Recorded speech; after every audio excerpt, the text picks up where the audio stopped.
Welcome to HortTube. My name is Jim Putnam. This is we're going to call these Sunday question and answer videos. The first Sunday of every month I do a subscriber Sunday video where subscribers send in photos and I use those in the video.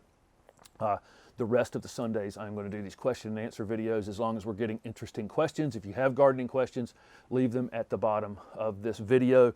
There have been several giveaways attached to these already. Last week I did the drawing for the 3 pairs of Corona pruners, and all 3 of those winners came forward, and those are on the way. I have been told this week there's going to be another Pro Plugger given away. I'm going to do this drawing next Sunday. The way to be entered for this is just to make any comment below this video. Obviously a question helps me out next Sunday in having questions to answer for the question and answer video. So this Pro Plugger was this was a very popular giveaway from last month. Actually, this is a great little planting tool. You can use it to plant vegetable plants and bulbs and transplant seed and sod cuttings. But you just basically step on this. A plug of soil goes in here. You pull it out. You flip it upside down. It slides out super easy. Very well made tool, but they're giving away another one on the channel, which the drawing will be next week. Make a comment below to win it. Like I say, some questions would be helpful if you have any gardening questions. Okay, I'm going to go through a few questions that I got from last week's video. I'm also occasionally, I'll get a question on an old video, and if I think the answer to that will help the group, I'll collect those as well. I get a lot of questions on summer wilting on newly planted plants.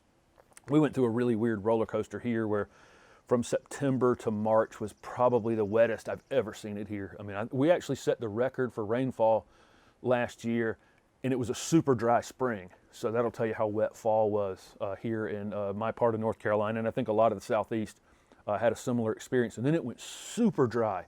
So as people were getting out and actually planting this spring, it became really hot and dried out really quickly. And you can just get a ton of wilting on things in those situations. And what can happen is if you keep feeding water to your plants when they're going through those afternoon wilts, you can end up overwatering, because there can end up being some root damage or some damage on top of the plant where it starts using less water. But you get into that habit of just hammering it away with water. And prune those plants. It really is best to just go out and take 2 inches off the tips of each of those plants, even if it's something that's flowering. Frequently I put a plant in the ground, if I'm doing it in late spring or summer, and I've shot video on this, I've talked about it a lot. If you take about 2 inches off the tips of the plants that you're putting in the ground, as you're putting them in the ground in the late spring and early summer, they just use far less water. It's far less stressful on the plant. And then you can regulate the water by every other day or every 3rd day or something like that, rather than coming home every day from work and they're in a full wilt. That rescuing you're doing is eventually some damage is going to be done to that plant, and then you're going to end up overwatering it. And that's how I've seen plants get loved to death, is through that constant wilting, and then you just become a manic waterer of that plant until you love it to death. Prune your plants when you plant them. In the spring and summer. Somebody asked me about lantana in Canada. They had bought some lantana. And I did a video a long time ago about annuals and perennials, and some people's perennials are other people's annuals. Lantana is a perennial. Almost all lantanas are perennial in Florida, and then by the time you reach my state, probably 25% of the lantana varieties are perennial. That's a guess, but something like that. By the time you reach me, there's not a lot of perennial lantanas anywhere north of me, and certainly not anywhere in Canada. Well, maybe somewhere way in the western part of Canada, possibly, but your lantana is likely going to be an annual. I guess if you have some sort of greenhouse or something, you can take it in. It probably does need a little bit of frost on it, and actually go dormant and then be kept in some sort of greenhouse. But if you have it outside in Canada, or try to bring it inside where it's too dry, where you're running your heat, it's an annual for you, but enjoy it all summer. It'll bloom like crazy.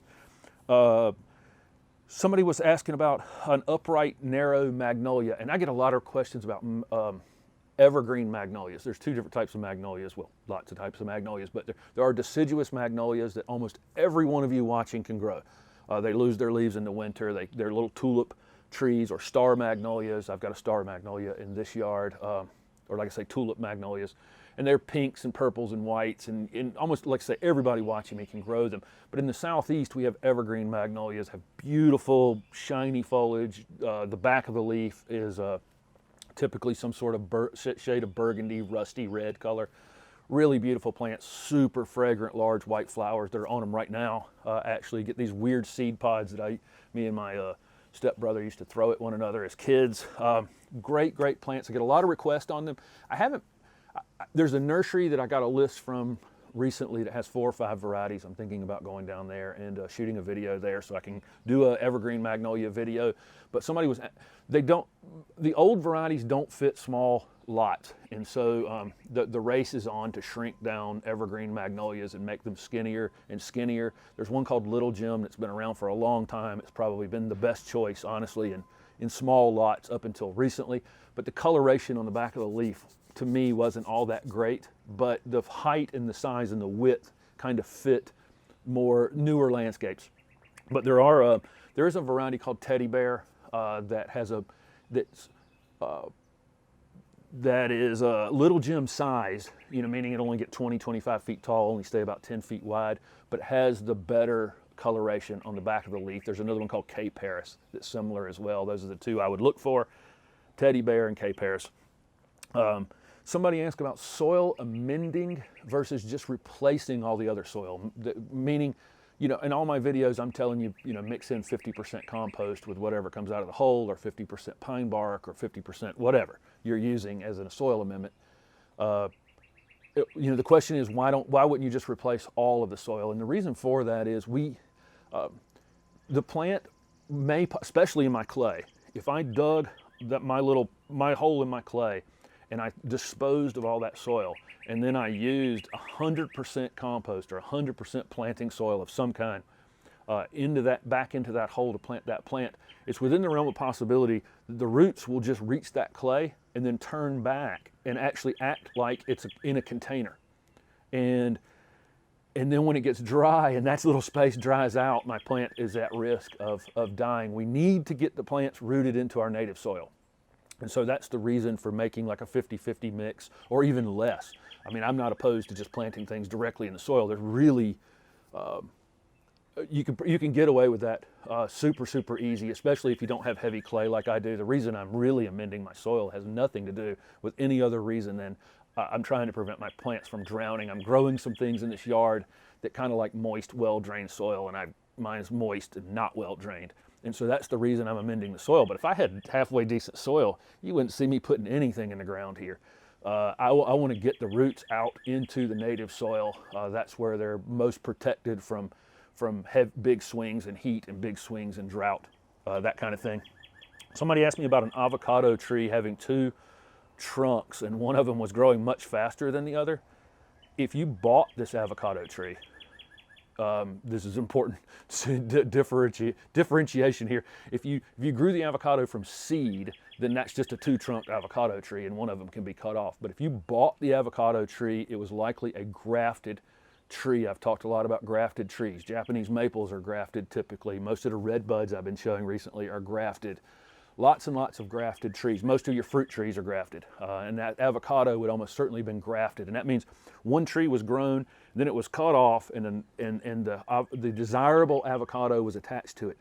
If you have a second piece coming out from the ground that's growing much faster, in all likelihood that is actually the rootstock plant. And if you need to go out and examine that, and if it's coming from the ground off the side, that one that's growing faster, the reason for it is the rootstock is giving all the energy to that plant, and that's not your desirable avocado that you purchased. That's the rootstock, so you would want to get that cut off to the ground in that case. You see that a lot.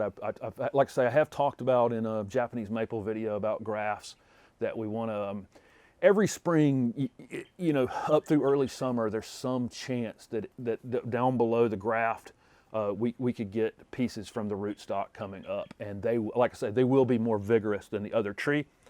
That's a long answer. I still get a lot of questions on foundation plants for the north side of a house, and I answered this one a couple weeks ago. I do have a shade playlist on the channel. They're all the plants are in groups of playlist, and one of them is for shade plants.